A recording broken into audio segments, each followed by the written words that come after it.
الله لا إله إلا هو الحي القيوم لا تأخذه سنة ولا نوم له ما في السماوات وما في الأرض من ذا الذي يشفع عنده إلا بإذنه يعلم ما بين أيديهم وما خلفهم ولا يحيطون بشيء من علمه إلا بما شاء وسع كرسيه السماوات. அடுத்ததாக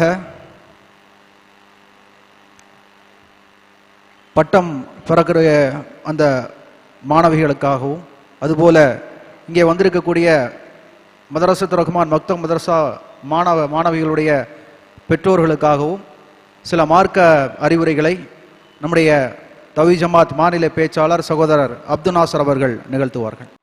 யா அய்யுஹல்லதீன ஆமனு தக்குல்லாஹ ஹக்க துகாத்திஹ் வலா தமூதுன்ன இல்லா வ அன்தும் முஸ்லிமூன். யா அய்யுஹல்லதீன ஆமனு தக்குல்லாஹ் وقولوا قولا سديدا يصلح لكم أعمالكم ويغفر لكم ذنوبكم ومن يطع الله ورسوله فقد فاز فوزا عظيما. إن أصدق الحديث كتاب الله وخير الهدي هدي محمد وشر الأمور محدثاتها وكل محدثة بدعة وكل بدعة ضلالة وكل ضلالة في النار. அளவிலா அருளாளனும் நிகரிலா பேரன்புடையவனுமாகிய எல்லாம் வல்ல அல்லாஹுவின் திருப்பெயரால் ஆரம்பம் செய்கின்றேன்.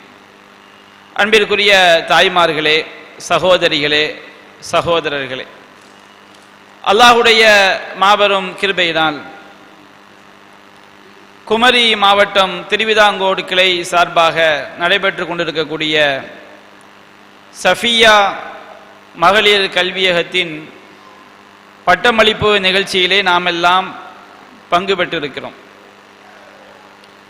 நம்முடைய இஸ்லாமிய மார்க்கம் கல்வியை மிகவும் வலியுறுத்துகிறது. நபிகள் நாயகம் ஸல்லல்லாஹு அலைஹி வஸல்லம் அவர்களுக்கு அருளப்பட்ட ஆரம்ப வசனங்களே கல்வி தொடர்பாகத்தான் பேசுகின்றது. ஒன்று, கல்வியை நாம் கற்றுக்கொள்வது, மறுமையில் நாம் தப்பித்துக் கொள்வதற்காக. மற்றொன்று, கல்வியை மற்றவர்களுக்கு கற்றுக் கொடுப்பது, சமுதாயத்தை, நம்முடைய குடும்பத்தை, நம்முடைய சமுதாயத்தை, மனித சமூகத்தை பாதுகாப்பதற்காக. நபிகள் நாயகம் ஸல்லல்லாஹு அலைஹி வஸல்லம் அவர்களுக்கு அருளப்பட்ட ஆரம்ப வசனங்கள் என்ன? ரமதான் மாதத்திலே லைலத்துல் கத்ர் இரவிலே நபிகள் நாயகம் ஸல்லல்லாஹு அலைஹி வஸல்லம் அவர்கள் ஹிரா என்ற குகையிலே தனித்திருக்கும் பொழுது ஜிப்ரீல் அலைஹிஸ்ஸலாம் அவர்கள் காட்சியளித்து அவர்களுக்கு ஓதி காட்டிய ஆரம்ப வசனங்கள் இக்ர பிஸ்மி ரப்பிக்கல்லதி ஹலக் ஹலக்கல் இன்சான மின் அலக் இக்ர வ ரப்புக்கல் அக்ரம் அல்லதி அல்லம பில் கலம் அல்லமல் இன்சான மா லம் யஅலம். இந்த 5 வசனங்களை எடுத்துக்கிட்டீங்கன்னா அல்லாஹ் ரப்புல் ஆலமீன் 2 இக்ர சொல்லலாம்.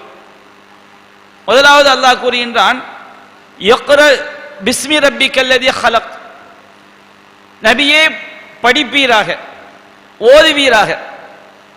முதலாவது ஓதுவீராக எதை பற்றி?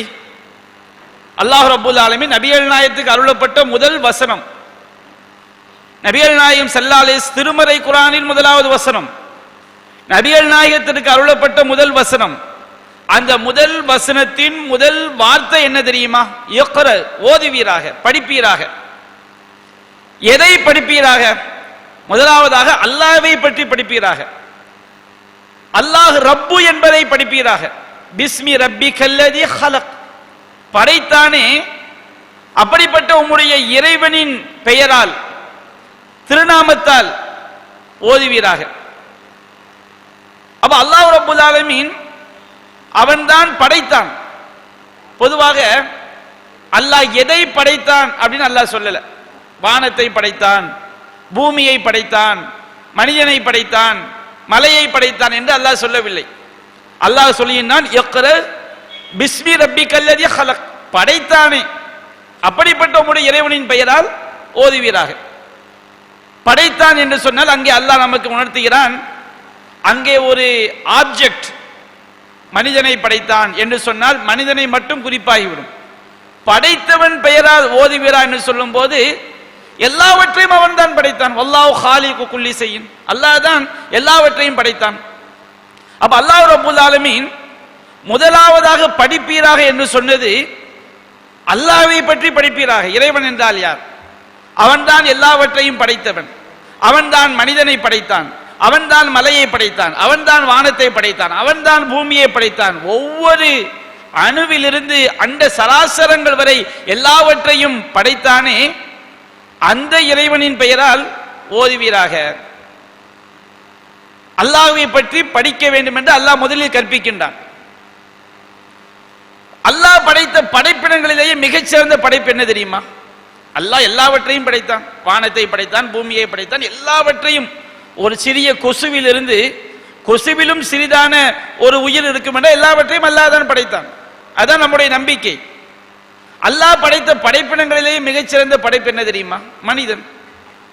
மனித படைப்பு தான் அல்லாஹ் படைத்த படைப்பினங்களிலேயே மிகச்சிறந்த ஒரு படைப்பு. அல்லாஹ் கூறினா வலக்கத் கர்ரம்னா பனி ஆதம், மனிதனை நாம் கண்ணியப்படுத்தினோம், அவர்களை தரையிலும் கடலிலும் நாம் சுமந்தோம் என்று அல்லாஹ் சொல்கிறான்.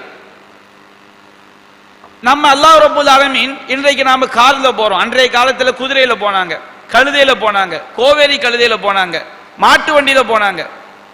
அல்லாஹ் சுமந்தான் மனிதர்களை. எந்த குதிரையாவது இன்னொரு குதிரை மேல ஏறி போறதை பார்த்திருக்கமா? எந்த மனிதனை தவிர எந்த விலங்கினமாவது இந்த பூமியில செல்வதற்கு ஒரு பொருளை பயன்படுத்தி போறதை நம்ம பார்த்திருக்கிறோமா? மனுஷன் மட்டும்தான் அவன் இந்த பூமியில் நடமாடுவதற்கு இன்னொரு பொருளை பயன்படுத்துகிறான். அல்லாஹ் கொடுத்த அறிவு. அல்லாஹ் சொல்லினான் ஹமல்நாஹு ஃபில் பர்ரி வல் பஹர், மனித சமுதாயத்தை தரையிலும் கடலிலும் சுமந்தோம். தரையில் நம்மை குதிரை சுமக்கிறது, அன்றைய காலத்திலே மாடு சுமந்தது, ஒட்டகம் சுமந்தது, யானை சுமக்கிறது, தரையில எல்லாமே பல வண்டிகள் சுமக்கிறது. இன்றைக்கு ஸ்கூட்டர் சுமக்கிறது, கார் சுமக்கிறது, பைக்கு, பஸ், சொல்லிக்கிட்டே போகலாம். அல்லாஹ் மனிதனை சுமக்கக்கூடிய வாகனங்களை படைத்தான். கடலிலும் சுமக்கிறது, கப்பல் நம்மை சுமக்கிறது, படகு சுமக்கிறது, ஆகாயத்திலே விமானம் மனிதனை சுமக்கிறது. அது அல்லாஹ் சொல்லினா வலக்கத் கர்ரம்னா பனி ஆதம், இந்த மனிதனை நாம் என்ன செய்தோம்?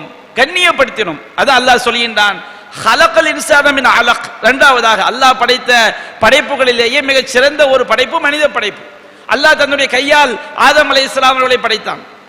மனிதனை அல்லாஹ் கருவுற்ற சினையிலிருந்து, அலக்கிலிருந்து அல்லாஹ் படைத்தான். முதலாவதாக அல்லாஹ் சொல்வது உம்முடைய இறைவனை பற்றி நீங்கள் படியுங்கள், அகீதாவை படியுங்கள், கொள்கையை படியுங்கள், அல்லாஹ்விற்கு இணை வைக்க கூடாது என்பதை படியுங்கள். இரண்டாவதாக அல்லாஹ் கூறுகின்றான் இக்ர, நபியே படிப்பீராக. இந்த இரண்டாவது படிப்பீராக எதுக்கு தெரியுமா? அல்லாஹ் சொல்கின்றான் வ ரப்புக்கல் அக்ரம், உம்முடைய இறைவன் மிகவும் கண்ணியமிக்கவன். கண்ணியமிக்கவன் என்றால் என்ன தெரியுமா? பொதுவா மனிதர்களையும் கரீம் அப்படிங்கிற வார்த்தையை சொல்லுவாங்க. ஒருவர் நம்முடைய வீட்டுக்கு வந்தால் சாப்பாட்டை மட்டும் கொடுத்து என்ன செஞ்செல்லாம் அனுப்புறான், இதுவும் கண்ணியப்படுத்துறது தான். வீட்டுக்கு வந்தவருக்கு அழகான விரிப்பை விரிச்சு, நல்ல கட்டில் மெத்தையெல்லாம் போட்டு, சுவையான சாப்பாடு ஆக்கி, அவர் பக்கத்தில் உட்கார்ந்து அவரை கவனிச்சு, அவர் போகும்போது அவருக்கு பை நிறைய பழங்களை அள்ளி கொடுத்து ரொம்ப உபசரித்து அனுப்புறோம் வச்சுக்கிடுங்க. இந்த மாதிரி செய்யக்கூடியவன கரீம், கண்ணியமிக்கவன் அப்படிம்பாங்க. மற்றவங்களுக்கு வாதி வழங்கக்கூடிய கரீம். நம்முடைய ரப்பு இருக்கான் தெரியுமா? ரப்பு வந்து அக்ரம். இக்ர, நபியை படிப்பீராக, ரப்புக்கல் அக்ரம், உம்முடைய இறைவன் மிகவும் கண்ணியமிக்கவன், வாரி வாரி வழங்கக்கூடிய. அல்லாஹ்வுடைய நியமத்துகளை வந்து நம்ம கணக்கிட்டு பார்த்தோன்னு வச்சுக்கிடுங்க, கணக்கிடவே முடியாது. ஒவ்வொரு வினாடி நமக்கு கோடிக்கணக்கான நியமத்துகள் அல்லாஹ்விடமிருந்து கிடைத்துக் கொண்டே இருக்கிறது. என்னுடைய கை இயங்குவதும், என்னுடைய வாய் பேசுவதும், என்னுடைய கண் சிமிட்டுவதும், என்னுடைய இதயம் துடிப்பதும், என்னுடைய சிறுநீரகம் செயல்படுவதும், ஒவ்வொரு அணுக்களும் இயங்கிக் கொண்டே இருப்பதும், எனக்கு உணவு கிடைப்பதும், நான் சுவாசிப்பதும் யாருடைய உதவியால்? அல்லாஹ்வுடைய உதவியால். அல்லாஹ் தந்த அருட்கொடை. அல்லாஹ்வுடைய அருட்கொடைகளை நாம் கணக்கிட முயன்றால் கணக்கிடவே முடியாது. அல்லாஹ் அவ்வளவு அவனை மறுக்கக்கூடியவர்களுக்கு கூட அல்லாஹ் வாரி வாரி கொடுத்து கொண்டிருக்கிறான். அல்லாஹ் அக்ரம், அல்லாஹ் கண்ணியத்திற்குரியவன், வாரி வாரி வழங்கக்கூடியவன் என்பதை படியுங்கள். அல்லாஹ் செய்த அருட்கொடைகளிலேயே மிகச் சிறந்த அருட்கொடை என்ன தெரியுமா? அல்லாஹ் சொல்லுகின்றான், அல்லதி அல்லம பில் கலம், அல்லாஹ் எழுதுகோலை கொண்டு எழுத கற்றுக் கொடுத்தான். இந்த எழுதுகோல் இருக்கு பாருங்க, எழுதுகோல்னா என்ன? கலம். கலம் என்று சொன்னால் ஒன்றை பதிவு செய்வதற்கு அதை கல்லில் பதிந்தாலும் சரி, தோலில் பதிந்தாலும் சரி, மரப்பட்டையில் பதிந்தாலும் சரி, பேப்பரில் பதிந்தாலும் சரி, கலம் என்றால் பதிவு செய்யக்கூடிய கருவி. ஒன்றை பதிவு செய்வதற்கு நாம் எதை பயன்படுத்தினாலும் அதற்கு பெயர் கலம். இந்த எழுத்தறிவு இல்லைன்னு வச்சுக்கிற கலம், பேனா, எழுதுறது, எழுத்தறிவித்தவன் இறைவன் சொல்லுவாங்க. அல்லாஹ் தான் நமக்கு என்ன செய்தான்? எழுத்தறிவை சொல்லி தந்தான். ஒவ்வொரு மொழியிலையும் அந்த வார்த்தைகளை எப்படி எழுத வேண்டும் என்ற எழுதுகோலை கொண்டு எழுதக்கூடிய அறிவை கொடுத்தவன் அல்லாஹ். ஒரு தலைமுறையினுடைய கல்வியை இன்னொரு தலைமுறைக்கு பரப்புவதற்கு அடிப்படை என்னன்னா பேனா தான். பேனா இல்லைன்னு வச்சுக்கிடுங்க, ஒருத்தன் உன்னை கண்டுபிடிக்கிறான், அவனுடைய அறிவு, அவன் கண்டுபிடிப்பதற்கு பட்ட சிரமம், அவன் எப்படி கண்டுபிடித்தான் என்பது இன்னொரு தலைமுறைக்கு போகணும்னா அவன் அதை எழுதி வைக்கணும். பேனா இல்லை என்றால் கல்வியை, எந்த ஒரு செய்தியை நம்ம அடுத்த தலைமுறை கொண்டு போக முடியுமா? யோசித்து பாருங்க. இந்த பேனாவுடைய சிறப்பை நீங்க செஞ்சு பாருங்க. ஆரம்ப காலத்துல, ஆதம் நபி காலத்துல மனிதன் கற்களில் எழுதினான், எலும்பு பட்டைகளில் எழுதினான், மரப்பட்டைகள் எழுதினான். அப்படியே மனித சமுதாயம் இன்றைக்கு நம்ம செயற்கை நுண்ணறிவு, செல்போன், கம்ப்யூட்டர், இன்னும் எவ்வளவு வந்தாலும் சரி, எல்லாமே எதுக்கு தான்? எழுத்தறிவு தான். இந்த எழுத்து இல்லைன்னு வைத்துக் கொள்ளுங்கள், நமக்கு மார்க்கமே கிடைச்சிருக்காது. நபிகள் நாயகம் மார்க்கத்தை போதித்தாங்க. குர்ஆன் வசனம் இறங்கும் பொழுது சஹாபாக்கள் வஹியை எழுதி கொள்வார்கள். நபிகள் நாயகம் சொன்ன ஹதீஸ்கள் எழுதி கொண்டார்கள். இந்த குர்ஆன் ஹதீஸையும் ஆய்வு செய்து எத்தனையோ நல்லடியார்கள், அறிஞர் பெருமக்கள் ஆயிரக்கணக்கான விளக்கங்களை அவங்க சொல்லி இருக்கிறாங்க. அந்த விளக்கங்கள் பதிவு செய்யப்படவில்லை என்றால் இன்றைக்கு அந்த ஞானம் நமக்கு என்ன செஞ்சிருக்காது? கிடைத்திருக்காது. ஒவ்வொரு விஷயத்தையும் யோசிச்சு பாருங்க. கடன் கொடுக்கல் வாங்கல் எழுதி வைக்கிறது, பத்திரிகைகள் படிக்கிறது, ஸ்கூல்ல பாடம் நடத்துறது, சுபஹானல்லாஹ். இந்த எழுத்தறிவு இல்லைன்னு சொன்னோம்னா மனித சமுதாயம் இயங்கவே முடியாது. ஒரு விஞ்ஞானி ஒன்றை கண்டுபிடிக்கிறதுக்கு பல்லாண்டுகள் அவங்க முயற்சி செய்திருப்பாங்க. ஒருத்தன் இந்த ஃபேனை கண்டுபிடிக்கிறான், உடனே கண்டுபிடிச்சிருக்க மாட்டான். அதுக்கு பல மாதங்கள், பல ஆண்டுகள் அவனுடைய சிந்தனையை செலவு செய்திருப்பான். அவன் கண்டுபிடித்ததை அவன் எழுதி வைக்காமல் போனால் அவனோடு அழிந்து விடும். அவன் கண்டுபிடிச்சதை எழுதி வைக்கும் பொழுதுதான் அந்த கல்வி அடுத்த தலைமுறைக்கு என்ன செய்யப்படுகிறது? கடத்தப்படுகிறது. இப்படி இந்த எழுதுகோளுடைய சிறப்பினால் தான் இன்றைக்கு உலகமே இயங்கி கொண்டிருக்கிறது. அல்லாஹ் நமக்கு பேனா வச்சு இந்த மனித சமுதாயத்திற்கு எழுத சொல்லி கொடுக்கணும்னு சொன்னோம்னா இந்த உலகமே என்ன செய்யாது? இயங்காது. அது அல்லாஹ் சொல்கின்றான், இக்ரல், படிப்பீராக, படிச்சாத்தான் தெரியும். ரப்புக்கல் அக்ரம், உம்முடைய இறைவன் மிகப்பெரிய மிகப்பெரிய கண்ணியத்திற்குரியவன், வாரி வாரி வழங்கக்கூடியவன். அவன் செய்த அருட்கொடைகளிலேயே மிக சிறந்த அருட்கொடை என்னவென்று சொன்னால் அல்லதி அல்லம பில் கலம், அல்லாஹ் பேனாவை கொண்டு எழுத கற்றுக் கொடுத்தான். அந்த பேனாவின் மூலமாக, எழுதுகோல் மூலமாக அல்லாஹ் பதிவு செய்ய கற்றுக் கொடுத்ததினால்தான் அல்லமல் இன்சான மாதம் யாழம், மனிதன் அவன் அறியாதவற்றை எல்லாம் மனிதனுக்கு அல்லாஹ் சொல்லி கொடுத்தான். ஒன்றை கண்டுபிடிக்கும் போதுதானங்க அடுத்த ஸ்டெப்பு. ஒருத்தன் ஃபிளைட்டை கண்டுபிடிக்கிறான், அந்த கல்வியை அவன் பதிவு செய்து வைத்து விட்டு செல்லும் பொழுது அதுல ராக்கெட்டை கண்டுபிடிக்கிறான், அதிலிருந்து அது ஒன்றை கண்டுபிடிக்கிறான். இப்படிதான் கல்வி மனிதன் தெரியாத விஷயங்களை எல்லாம் கண்டுபிடித்துக் கொண்டே இருப்பதற்கு எது காரணம்? எழுத்தறிவு தான் காரணம். அப்ப அல்லாஹ் ரப்புல் ஆலமீன் மனிதனுக்கு செய்த மிகப்பெரிய உதவி எழுதுகோலால் எழுத கற்றுக் கொடுத்தது. அந்த எழுதுகோல் மூலம் அல்லாஹ் கற்றுக் கொடுத்ததின் மூலமாக கல்வி நமக்கு கடத்தப்படுகிறது. தீயவர்கள் கெட்ட கல்வியை பரப்புகிறார்கள், நல்லவர்கள் நல்ல கல்வியை பரப்புகிறார்கள். அப்ப திருமறை குர்ஆனுடைய முதல் வசனமே கல்வியை பத்தி தான் சொல்லுது. கல்வி என்பது ஆணுக்கும் பெண்ணுக்கும் இஸ்லாம் பிரித்து பார்க்கவில்லை. அல்லாஹ் குர்ஆன்ல கேட்கிறான், குல்ஹல் யஸ்தவில்லதீன யஅலமூன வல்லதீன லா யஅலமூன், அறிந்தவர்களும் அறியாதவர்களும் சமமாக முடியுமா அல்லாஹ் கேட்கிறான். இது ஆணையும் பெண்ணையும் நோக்கி பேசக்கூடிய வார்த்தை தான். யர்ஃபஉல்லாஹு அல்லதீன ஆமனு வல்லதீன ஊதுல் இல்ம தரஜாத், அல்லாஹ் நம்பிக்கை கொண்டவர்களுக்கும் ஞானம் வழங்கப்பட்டவர்களுக்கும் அந்தஸ்துகளை அல்லாஹ் உயர்த்தி கொண்டே இருக்கிறான். இது ஆணையும் பெண்ணையும் நோக்கி பேசக்கூடிய வார்த்தை. மன் சலக தரீகன் யல்தமிசு ஃபீஹி இல்மன் ஸஹலல்லாஹு லஹு தரீகன் இலல் ஜன்னah, யார் கல்வியை தேடுவதற்காக பயணம் செய்கிறானோ, அவனுக்கு அல்லாஹ் சொர்க்கத்துடைய பாதையை அல்லாஹ் லேசாக்குகிறான். நீங்கள் மார்க்க கல்வியை கற்றால் தான் சொர்க்கம் செல்ல முடியும். மார்க்க கல்வி என்பது மதரசாவில் சென்று கற்பது மட்டுமல்ல, இந்த உரையின் மூலமாக கேட்பதும் கல்விதான். குர்ஆனை நாம் எடுத்து படிப்பதும் கல்விதான். எவர்களெல்லாம் சத்திய மார்க்கத்தை சொல்கிறார்களோ அவர்களிடமிருந்து சத்தியத்தை தெரிந்து கொள்வதும் கல்விதான்.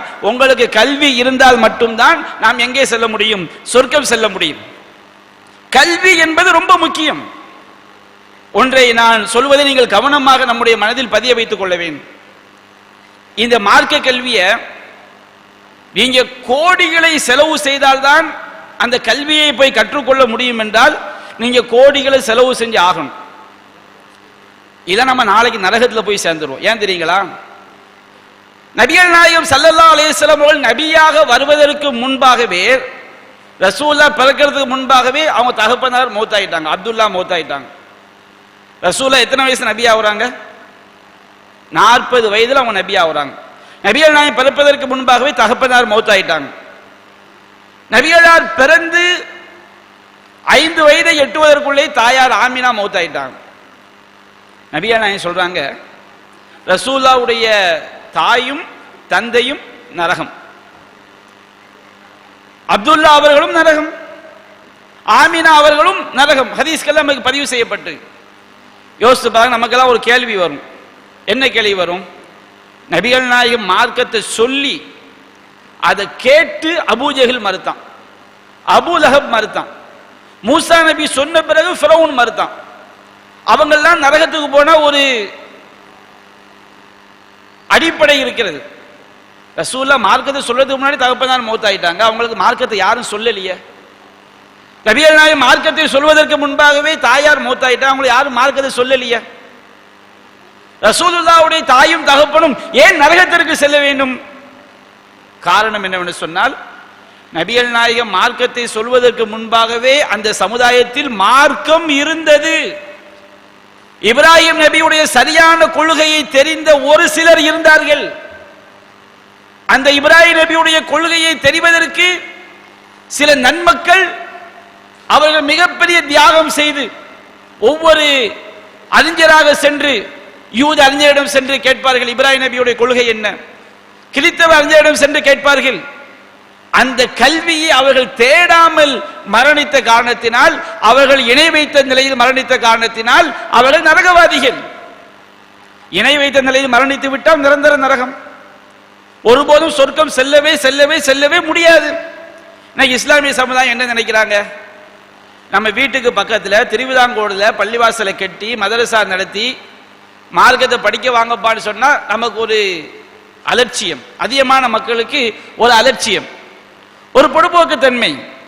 திருவிதாங்கோடே இல்லாவிட்டாலும், எங்க பள்ளிவாசலே இல்லாவிட்டாலும், மார்க்க அறிஞர்களே இல்லாவிட்டாலும், அமெரிக்காவில் போனாதான் உங்களுக்கு மார்க்கத்தை தெரிய முடியும், அதுக்கு 2 கோடி ரூபாய் செலவு பண்ணி போனாதான் அங்க போய் ஒரு கல்வியை தெரிய முடியும் என்ற சூழல் இருந்தால் நீங்கள் உங்கள் சொத்துக்களை இழந்தேனும் அந்த மார்க்க கல்வியை கற்றுக்கொள்ள வேண்டும். என்ன காரணம் என்று சொன்னால், நாம் சொர்க்கம் செல்வது, நமக்கு அல்லாஹ்வுடைய இறை கொள்கையை கற்றுத்தருவது, தௌஹீதை கற்றுத்தருவது, மார்க்க சட்டங்களை கற்றுத்தருவது மார்க்க கல்விதான். கல்லாமல் நாம் எப்படி தெரிந்து கொள்ள முடியும்?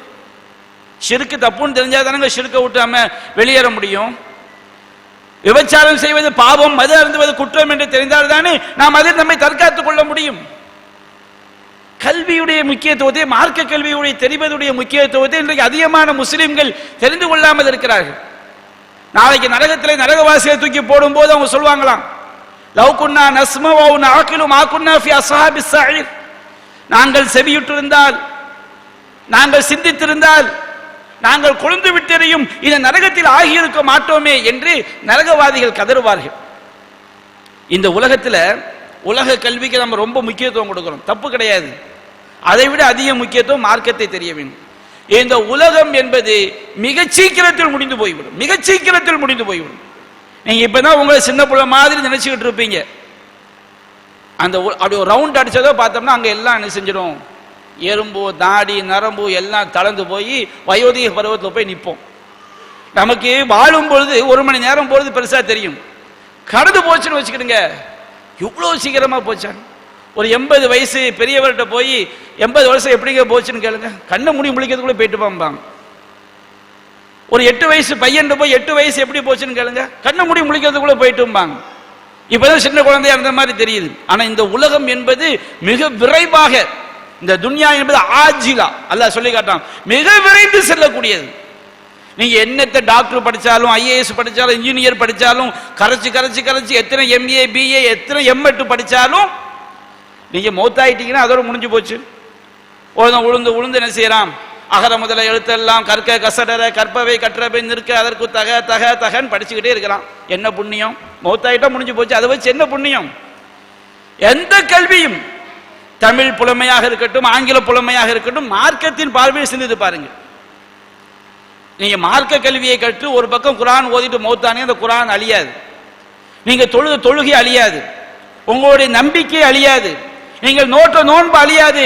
அவைதான் நாளை நம்மை சொர்க்கத்திற்கு கொண்டு செல்லக்கூடிய கருவியாக இருக்கும். நம்முடைய அமல்கள் ஏற்றுக்கொள்ளப்பட வேண்டும் என்றால் அதை அல்லாஹ்வும் அல்லாஹ்வுடைய தூதரும் காட்டி தந்த முறைப்படி நாம் செய்ய வேண்டும். அவ்வாறு செய்யாவிட்டால் அதற்கு தேவை கல்வி. கல்வி இல்லாவிட்டால் நாம் சொர்க்கம் செல்ல முடியாது, தௌஹீதை நாம் அறிய முடியாது. கற்காமல் எப்படி தெரிய முடியும்? அப்ப அந்த கல்வியை போதிப்பதற்காகத்தான் இந்த மதரசா. இந்த ஆலிமா மதரசாவில் படிச்சதோட எல்லாம் ஒரு வருஷம் படிச்சவங்க சொன்னாங்க, எனக்கு முன்னாடி பேசின சகோதரி, எல்லாம் தெரிஞ்சிட்டுன்னு சொல்லிட முடியாது. சாவந்தனைக்கு படிச்சுக்கிட்டே இருக்கணும். எவ்வளவு பெரிய மகா பெரிய ஆலிமா இருந்தாலும் கரைத்து குடித்தவன் யாரும் கிடையாது. எல்லாம் தெரிஞ்சு யாரு மட்டும்தான்? அல்லாஹ் மட்டும்தான். இந்த அறவுற கல்வி ரொம்ப ஆபத்தும்பாங்க. உதாரணத்துக்காண்டி ஒரு ஆள் என்ன பண்ணாராம், அவருடைய மனைவியை அவங்க ஊரில் ஒரு மதரசா ஆரம்பித்தவுடனே, சரி மனைவி மார்க்கத்தை தெரியட்டுமே அப்படின்னு சொல்லி மதரசாவில் தன்னுடைய மனைவியை சேர்த்து விட்டாராம். கொஞ்ச நாள் கழித்து அவங்க மனைவியும் டெய்லி மதரசாவுக்கு போய் படிச்சுட்டு வந்துக்கிட்டு இருக்கிறாங்க. நோட்லாம் நிறைய எழுதுறாங்க, வீட்டில் பாடம் பார்க்குறாங்க, இவரும் கவனிச்சுக்கிட்டே இருக்கிறார். ஒரு நாள் அவருக்கு கடுமையான ஜூரம், காய்ச்சல் வந்துருச்சு. இப்படியே நடுங்கிட்டே கிடக்கும்போது ஒரு ஆஸ்பத்திரி ரொம்ப தூரமாக இருக்குது. அப்போ அவர் மனைவிட சொல்றாரு, அம்மா பார்த்துமா ஹதிஜா, கடுமையான குளிர் ஜூரமாக இருக்குது, ஏதாவது காய்ச்சலுக்கு ஓதுற துவா அவங்க மதரசாவில் சொல்லி தந்திருக்கிறாங்களா அப்படின்னு செய்யாரு. அவங்க மனைவியை பார்த்து கேட்குறாங்க. ஆஹா, நம்ம கணவர் இப்படி ஒரு வார்த்தையை கேட்டாது. அந்த அம்மாவும் போய் வேகமாக புக்கை புல்லாம் துவா புக்கை தரான், துவா புக்கை காணும். கடைசியில் இந்த புக்கை பார்த்தா ஜனாசாவின் சட்டங்கள் புக்கு தான் கிடைச்சிருக்கு. உடனே அது திருப்பி பார்த்த உடனே மரணித்த பிறகு ஓதும் துவா இன்னா லில்லாஹி வ இன்னா இலைஹி ராஜிஊன். எங்க காய்ச்சலுக்கு ஓதுற துவா என் நோட்டில் காணும், புக்கை காணும். மூத்தா போன பிறகு ஓதுற துவா இருக்கு, அதை வேணா ஓதி உங்களுக்கு என்ன செய்யட்டும், ஓதி பார்க்கட்டுமான்னு. ஏமா நீ ஓதி பார்க்க வேண்டாம், நான் வேகமா எஞ்சி என்ன செய்யறேன், டாக்டர்கிட்ட போய் ஊசியை போட்டு அதன் மூலமா அல்லாஹ் எனக்கு ஷிஃபாவை தரட்டுன்னு சொல்லி வீட்டுக்காரர் எஞ்சி ஓடினாரு அப்படின்னு சொல்லுவாங்க. இது ஒரு காமெடி. கல்வி அறகுறையா படிச்சோன்னு வச்சுக்கிடுங்க, அது நமக்கு மிகப்பெரிய ஒரு ஆபத்து. அப்ப நாம தொடர்ந்து என்ன செய்ய வேண்டும், படித்துக்கொண்டே இருக்க வேண்டும். படித்ததை இது ஒரு துவக்கம். இந்த மதரசா கல்வி என்பது முதல் படியில காதலி எடுத்து வைக்கிறோம், அவ்வளவுதான். நீங்க 8 வருஷம் படிச்சாலும் சரி, 1 வருஷம் படிச்சாலும் சரி, 10 வருஷம் படிச்சாலும் சரி, மதரசா கல்வி என்பது கல்வியினுடைய ஆரம்பம். ஏற வேண்டிய படிகள் ஏராளம். நம்ம மௌத்தாவுற வரைக்கும் கல்வியை தேடிக்கொண்டே இருக்க வேண்டும். திருமறை குர்ஆனை படித்து பார்த்தோம் என்று சொன்னால், அல்லாஹ் ரப்புல் ஆலமீன் நபிகள் நாயகம் நிறைய விஷயத்தை அல்லாஹ்ட்ட கேட்டுக்கிறாங்க. மற்றவங்களுக்கான துவா செஞ்சிருக்கிறாங்க. அனஸ் ரலியல்லாஹு அன்ஹு அவங்களுக்கு ரசூலுல்லாஹ் துவா செஞ்சாங்க. அல்லாஹும்ம அக்ஸிர் மாலஹு வ வலதஹு, இறைவா இவருடைய செல்வத்தையும் இவருடைய பிள்ளையும் இவருக்கு அதிகமாக கொடுப்பாயாக, அதிகமாக துவா கேட்டிருக்காங்க. ரப்பனா ஆத்தினா ஃபித் துன்யா ஹஸனா வ ஃபில் ஆখিরাতি ஹஸனா வ கினா அஸாபன்னார். இறைவா எங்களுக்கு இந்த உலகத்திலும் நல்லதை தருவாயாக, மறுமையிலும் நல்லதை தருவாயாக, நரக நெருப்பை விட்டும் பாதுகாப்பாயாக. நபியான அதிகமாக கேட்ட துவா. அல்லாஹும்ம யா முகல்லிபல் குலூப் சப்பித கல்பி அலா தீனிக். அல்லாஹ்வே உள்ளங்களை புரட்டக்கூடியவனே, என்னுடைய உள்ளத்தை உன்னுடைய மார்க்கத்தில் நிலைபெற செய்வாயாக. இது நபியான அதிகமாக கேட்ட துவா. ஆனால் குர்ஆன் முழுவதையும் நீங்கள் புரட்டி பார்த்தால், எல்லா நபி மொழிகளை நீங்கள் புரட்டி பார்த்தால், அல்லாஹ் ரப்புல் ஆலமீன் அதிகம் கேளுங்கள் என்று சொன்ன விஷயம் ஒரே ஒரு விஷயம் மட்டும்தான். ரசூலுல்லாஹ் நிறைய நம்ம கேட்க சொல்லி தந்திருக்கிறாங்க. ஆனால் அல்லாஹ் ரப்புல் ஆலமீன் இதை அதிகமா கேளுங்க அப்படின்னு சொன்ன ஒரே விஷயம் இந்த கல்வி மட்டும்தான். வகுல் வகுர் ரப்பி ஜித்னி இல்மா, நபியே இறைவா எனக்கு கல்வி ஞானத்தை அதிகரிப்பாயாக. நமக்கு எந்த அளவுக்கு மார்க்க கல்வி தெரிகிறதோ இஹ்லாஸான முறையில், இது பெருமை அடிக்கிறதுக்கு இல்லை, அடுத்தவங்களை சமாளிக்கிறதுக்கு இல்லை. ஒரு மாணவி என்ன செஞ்சாங்களா, மதரசாவில் நல்ல மார்க்க கல்வியை நல்ல படித்தாங்க. கல்யாணம் முடிச்சு போன பிறகு அந்த அம்மாவுக்கு சமையல் மட்டும் என்ன செய்யறது இல்லையா, வர்றது இல்லையா. மதரசாவில் எல்லாம் ஃபர்ஸ்ட் மார்க்கு, நல்ல மார்க்க கல்வி ஹதீஸ் எல்லாம் நல்லா தெரியும். ஆனால் கல்யாணம் முடிச்சு போனால் சமையல் என்ன செய்யலை, வரல. ஒரு நாள் அவங்க சாம்பார் வைக்கும்போது சாம்பாரை குடிச்சு பார்த்தோம்னா நாக்கு வெந்துரும் போட்டு அந்த மாதிரி காரத்தை அள்ளி போட்டாங்க, உப்பும் அதிகமாக போட்டாங்க. அப்போ புது மாப்பிள்ளைக்கு போய் சாம்பாரை வச்சோடனே அப்படி ஊற்றி லேசாக இட்லியோ சோத்தையோ பிடிச்சி வாயில் வச்சா கடுமையான காரம். அப்போ அவர் முகம் போகிற பார்த்தோன்னே இவன் தான் மதரசாவில் ஃபர்ஸ்ட் ரேங்க் எடுத்த ஆளாச்சே. அப்போ சொல்லியிருக்கிறாங்க, எங்கள் ரசூலா சொல்லியிருக்கிறாங்க, எந்த சாப்பாட்டையும் நம்ம என்ன செய்யக்கூடாது, குறை சொல்லக்கூடாது அப்படி ரசூலா சொல்லியிருக்கிறாங்க. நீங்கள் சாப்பிட்டு முடித்த பிறகு அல்ஹம்துலில்லாஹ் சொல்லுங்க, இந்த சாம்பார் வச்சு இது அல்லாஹ் தந்த பாக்கியமா அப்படின்னு இருக்காங்க. உடனே அவர் சொன்னார், நான் சாப்பிட்டு முடிச்ச பிறகு இன்னா லில்லாஹி வ இன்னா இலைஹி ராஜிஊன் சொல்ல வேண்டிய நிலைமை தான் என்ன செய்யும், ஏற்படும். நான் எங்க அல்ஹம்துலில்லாஹ் சொல்றது, நான் எங்க உயிரோடு இருக்கிறதுக்கு. அப்போ சில நேரங்களில் சில ஆளுக்கு என்ன செய்வாங்கன்னா சமாளிக்கிறது கூட கல்வியை பயன்படுத்துவாங்க. இதுக்காண்டிய கல்வி, மார்க்க கல்வியை வச்சு சில வீட்டில் என்ன செய்வாங்க, நான் மாமியாருக்கு வேலை பார்க்குற எந்த குர்ஆன்ல இருக்குது, எந்த ஹதீஸில் இருக்குது, இதுக்கா மார்க்க கல்வி? மார்க்க கல்வி என்பது நம்மை நாம் தயார்படுத்திக் கொள்வதற்கு, நல்ல குணங்களை நாம் வளர்த்துக் கொள்வதற்கு. இன்னொரு விஷயம் கூட என்ன செய்வாங்க, சொல்வாங்க. அதாவது ஒரு கணவன் மனைவி கூட நிறைய அடிக்கடி சண்டை வந்துகிட்டே இருக்கு. அப்பா என்ன செய்யறாரு, நல்ல மதரசாவை பார்த்து மனைவியை சேர்த்து விடுறாரு, என் மனைவி மார்க்க தெரியட்டும் சொல்லி. அப்போ அந்த மதரசாவை என்ன செய்யறாங்க, ஒரு நாள் அந்த மனைவி டெய்லி மதரசாவுக்கு போயிட்டு வந்து இருக்கும்போது கணவருக்கும் மனைவிக்கும் வளமையாக வரக்கூடிய சண்டை வருது. ஏங்க ஜாக்கிரதையாக இருந்துக்கிடுங்க, யாராவது பெண்களை கொடுமைப்படுத்தினா அவன் நரகத்துக்கு போயிடுவான்னு குர்ஆன்ல இருக்குது, எங்கிட்ட எல்லாம் வம்பு சண்டையை வளர்த்துக்காதீங்க, நீங்கள் நரகவாசி ஆயிடுவீங்க சொல்லி இந்த அம்மா மிரட்டி இருக்கிறாங்க. அவன் ஒரு அப்பாயி போடுறதுக்கு, என்னடா நம்மளை போய் நரகவாசின்னு சொல்லிட்டாங்களே, வேகமாக அஜர்த்திட்ட ஓடோடி வந்தான் மதரசா முதல்வர்கிட்ட. அஜர்த்து, நீங்கள் பிள்ளைகளுக்கு பாடம் எடுத்துறீங்க, எங்கள் வீட்டுக்காரர் என்ன பார்த்து நரகவாசி ஆயிடுவோன்னு சொல்கிறாங்க. அப்போ அவர் சொன்னாராம், எப்பா நீ கவலைப்படாத, அவங்களுக்கு நேற்று அந்த பாடத்தை சொல்லி கொடுத்துருக்குறோம், இன்னைக்கு இன்னொரு பாடத்தை நாங்கள் சொல்லிக் கொடுக்க போகிறோம். ஒரு பெண்ணு கணவனுக்கு எந்த அளவிற்கு கட்டுப்பட வேண்டும் அப்படிங்கிற பாடத்தை இன்றைக்கு நடத்த போகிறோம். அதை கேட்ட பிறகு உங்க மனைவி நரகவாசி ஆயிடுவாங்க, நீ என்ன செய்யாத, கவலைப்படாத அப்படின்னு சொல்லி அவர் அவனை தேத்தி அனுப்புனாரு. அப்படிலாம் ஒரு காமெடிக்கான சொல்லி காட்டுவாங்க. நாம புரிய வேண்டியது என்ன, இந்த கல்வி என்பது நம்மை பண்படுத்த வேண்டும். இன்றைக்கு உலகத்தில் நிறைய சவால் நிறைந்த ஒரு உலகம், ஒழுக்கக்கேடான வாழ்க்கை பெருகிக்கொண்டே போகிறது, எங்க பார்த்தாலும் ஒழுக்கக்கேடுகள். அப்ப இந்த மார்க்க கல்வி என்பது நம்மில் ஒழுக்கத்தை வளர்ப்பதற்கு உரியது.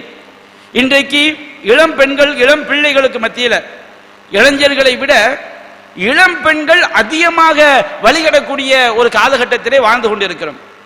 அப்ப இந்த மார்க்கத்தை படித்த பெண்கள், மார்க்கம் படித்த பெண்களுக்கு மட்டுமல்ல, எல்லா முஸ்லிமான பெண்களுக்கும் தான். எல்லோரும் மார்க்கத்தை படிக்கணும். அவங்க மதரசால படிக்கிறாங்க, மதரசால படிக்க வாய்ப்பு இல்லாதவர்கள் புத்தகங்களில் இது மாதிரி பயான்கள்ல கேட்டு படிக்கிறோம். நாம இன்றைய காலத்தில் ஒழுக்க வாழ்க்கையை மேற்கொள்ள வேண்டிய கட்டாயம் நமக்கு இருக்கிறது. நாம படித்தது ஏட்டு சுரைக்காய் அல்ல. ஒரு புஸ்தகத்தில் சுரைக்காய் படம் இருந்தது என்றால் அந்த சுரைக்காயை சமைக்க முடியாது. நாம ஏடு சுமந்த கழுதை அல்ல. அல்லாஹ் சொல்லானா இல்லையா, மஸலுல்லதீன ஹும்மிலு தௌராத் சும்ம லம் யஹ்மிலுஹா கமஸலில் ஹிமாரி யஹ்மிலு அஸ்ஃபாரா. அல்லாஹ் சொல்கிறான், தௌராத் வேதம் கொடுக்கப்பட்டு அந்த தௌராத்தில் உள்ளபடி நடக்காதவர்கள் ஏடுகளை சுமக்கக்கூடிய கழுதைகளை போன்றவர்கள். ஒரு கழுதைக்கு மேல நீங்க தங்கத்தை தூக்கி வச்சாலும் அது தங்கம் கழுதைக்கு தெரியுமா? கழுதைக்கு மேல நம்ம சாணத்தை தூக்கி வச்சாலும் அது சாணம் என்று அந்த கழுதைக்கு தெரியுமா? அப்ப நம்ம குர்ஆனை மார்க்கத்தை படித்துவிட்டு அந்த மார்க்கத்தின்படி நடக்கவில்லை என்று சொன்னால் அவர்கள் ஏடுகளை சுமக்கக்கூடிய கழுதைகளை போன்றவர்கள் என்று அல்லாஹ் ரப்பல் ஆலமீன் சொல்லி காட்டுகிறான். அப்ப நம்ம கற்ற கல்வி நம்மை பண்படுத்த வேண்டும். அல்லாஹ் ரப்பல் ஆலமீன் சொல்லுகிறான், ஒரு மூமினான பெண் எப்படி இருக்க வேண்டும்? ஒவ்வொரு பெண்ணும் லட்சியமா இருக்க வேண்டும்.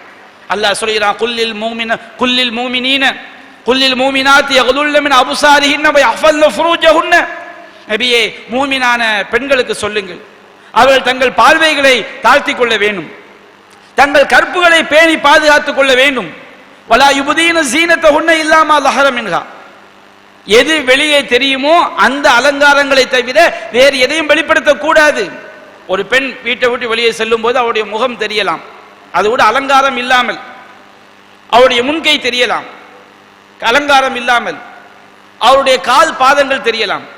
இது ஒரு இஸ்லாமிய பெண்ணுக்கு, மறுமையை நம்பிய பெண்ணுக்கு, அல்லாஹ்வையும் ரசூலையும் நம்பிக்கை கொண்ட பெண்ணுக்கு, சொர்க்கத்தில் வாரிசாகக்கூடிய அந்த பெண்ணுக்கு அல்லாஹ் சொல்லக்கூடிய ஒரு வழிகாட்டுதல். மார்க்கத்தை படிச்சிட்டோமா? அல்லாஹ் சொல்ல, வலா யுபதீன ஸீனத்தஹுன்ன இல்லா லிபுஊலத்திஹின்ன. ஒரு பெண் தலைமூக்காடு அணியாம யாருக்கு முன்னாடி இருக்கலாம்? அல்லாஹ் சொல்கிறான், கணவனுக்கு முன்னால் இருக்கலாம். அவ் ஆபாயிஹின்ன, தந்தைக்கு முன்னாடி இருக்கலாம். அவ் ஆபாயி புஊலத்திஹின்ன, கணவனுடைய தந்தை மாமனாருக்கு முன்னாடி முக்காடு அணியாமல் இருக்கலாம். அவ் அபுனாயிஹின்ன, ஒரு பெண் தான் பெற்றெடுத்த ஆண் மக்களுக்கு முன்னால் தலைமுக்காடு அணியாமல் இருக்கலாம். அல்லாஹ் சொல்லிக்கொண்டே வருகிறான். அபுனாயி புஊலத்திஹின்ன, கணவனுக்கு இன்னொரு மனைவி மூலமாக பிறந்த ஆண் மக்கள். அதே போன்று பனி இஹ்வானிஹின்ன, அவங்க கூட பிறந்த அண்ணன் தம்பியுடைய ஆண் மக்கள். பனி அஹ்வாத்திஹின்ன, கூட பிறந்த அக்கா தங்கச்சியுடைய ஆண் மக்கள். அல்லாஹ் அவ் நிசாயிஹின்ன, தங்களை போன்ற சக பெண்கள். அவுமா மலக்கத் ஐமானுஹுன்ன, வழக்கரம் சொந்தமாக்கி கொண்ட. இன்றைக்கு அடிமை முறை கிடையாது. அடிமை இருந்தால் ஒரு பெண்ணுக்கு சொந்தமான அடிமை. அவி தாபிஈன கைரி உளில் இர்பத்தி மினர் ரிஜால், ஆண்கள்ல பெண்கள் மீது மோகம் ஏற்படாத, ஆசை ஏற்படாத வயோதிக ஆண்கள் பணியாளர்களாக இருந்தால் அவர்களுக்கு முன்பாக முக்காடு அணியாமல் இருக்கலாம். அவி திஃபிலில்லதீனம் யல்ஹரு அலா அவ்ராத்தி நிசா, பெண்களுடைய அந்தரங்கங்களை பற்றி அறியாத குழந்தைகளுக்கு முன்பாக ஒரு பெண் முக்காடு அணியாமல் இருக்கலாம். இவையெல்லாம் ஒரு பெண் யாருக்கு முன்பாக அவள் முக்காடு அணியாமல் இருக்கலாம் என்பதை சொல்லக்கூடிய இறைவசனம். ஒரு இஸ்லாமிய பெண் அதை பேண வேண்டும். இதே சமுதாயத்தில் நம்முடைய மூமினான பெண்களுக்கு, இஸ்லாத்தை ஏற்றுக்கொண்ட எல்லா பெண்களும் இந்த ஒழுக்க மாண்புகளை பேணக்கூடிய நன்மக்களாக இருக்கிறோமா? சஹாபாக்களுடைய வாழ்க்கையை நீங்க எடுத்து பாருங்க. சஹாபி பெண்களுடைய வாழ்க்கையை, கல்வியை தங்களுடைய வாழ்க்கையில் அவர்கள் நடைமுறைப்படுத்தினார்கள். அல்லாஹ் ரப்பல் ஆலமீன் குர்ஆன்ல சொன்னா, ஃபல்யவ்ரிப்ன பிஹுமுரிஹின்ன அலா ஜுயூபிஹின்ன, அவர்கள் தங்களுடைய தலை முக்காடுகளை தங்களுடைய கழுத்து சட்டைகளின் மேல், ஜுயூப்னு சொன்னோம்னா கழுத்து, இந்த வளையத்துக்கு பேரு ஜுயூப்னு சொல்லுவாங்க அரபில. அவங்க தலை முக்காட்டை தங்களுடைய கழுத்து மேற்சட்டைகளின் மீது போட்டுக் கொள்ளட்டும். அல்லாஹ்வுடைய உத்தரவு. இன்னொரு வசனத்தை அல்லாஹ் சொன்னான், யா அய்யுஹன் நபியு குல்லி அஸ்வாஜிக வ பனாதிக வ நிசாயில் மூமினீன், நபியே உம்முடைய மனைவியருக்கும் உம்முடைய பெண்மக்களுக்கும் வ நிசாயில் மூமினீன், இறை நம்பிக்கை கொண்ட மூமின்களுடைய பெண்களுக்கும். ஒரு ஈமான்தாரியுடைய மனைவி, சகோதரன், தாய், மகள், இறை நம்பிக்கை கொண்ட மூமின்களுடைய பெண்களுக்கு நீங்கள் சொல்லுங்கள், யுதுனீன அலைஹின்ன மின் ஜலாபீபிஹின்ன, அவர்கள் தங்கள் மீது தங்களுடைய தலை முக்காடுகளை அவர்கள் தொய்வாக போட்டுக் கொள்ளட்டும். தாலிக அதுனா யுஅஃப்ன ஃபலா யுதைன், இதுதான் அவர்கள் அறியப்பட்டு ஒழுக்கமானவர்கள், மூமினானவர்கள், அல்லாஹ்வுடைய கட்டளைக்கு கட்டுப்படக்கூடியவர்கள் என்பது அறியப்பட்டு தொல்லைப்படுத்தப்படாமல் இருப்பதற்கு ஏற்றது என்று அல்லாஹ் வசனத்தை இறக்கி வைத்தவுடன், அன்சாரி பெண்கள், முஹாஜிர் பெண்கள், அவங்களுக்கு தலைமுக்காடு, இந்த வசனத்துக்கு முன்னாடி தலைமுக்காடு அணியக்கூடிய அந்த பழக்கம் கிடையாது. மற்ற எல்லா பெண்களும் எப்படி அணிவாங்களோ அந்த மாதிரி அணிந்து கொண்டிருந்தார்கள். தலைமுக்காடு இல்லை. அவங்க என்ன செஞ்சாங்க தெரியுமா? ஷக்கக்கன முருத்தகுன்ன, தங்களுடைய போர்வைகள், ஒரு ஆள் தூங்கும் போது போர்த்துற போர்வை இருக்கு பாருங்க, அந்த போர்வை பெருசா இருக்கும், அந்த போர்வையை இரண்டாக கிழித்து அதன் ஒரு பகுதியால் அவர்கள் தங்களை மறைத்துக் கொண்டார்கள். எப்படிப்பட்ட இந்த குர்ஆன் கற்ற கல்வியை நடைமுறைப்படுத்தக்கூடியவர்களாக சஹாபி பெண்கள் இருந்திருக்கின்றார்கள். சஹீஹுல் புகாரி, சஹீஹ் முஸ்லிம் போன்ற ஆதாரபூர்வமான கிரந்தங்களிலே பதிவு செய்யப்பட்டிருக்கக்கூடிய நபிகள் அவர்கள் கற்ற கல்வியை வாழ்க்கையில் நடைமுறைப்படுத்தினார்கள். இன்றைக்கு முஸ்லிம்கள் பெயரிலேயே ஷைத்தானிடமிருந்து கற்ற கல்வியை பரப்பக்கூடிய முஸ்லிம் பெயர் தாங்கி பெண்கள் இருக்கிறார்கள். எதுக்கு முக்காடு போடணும்?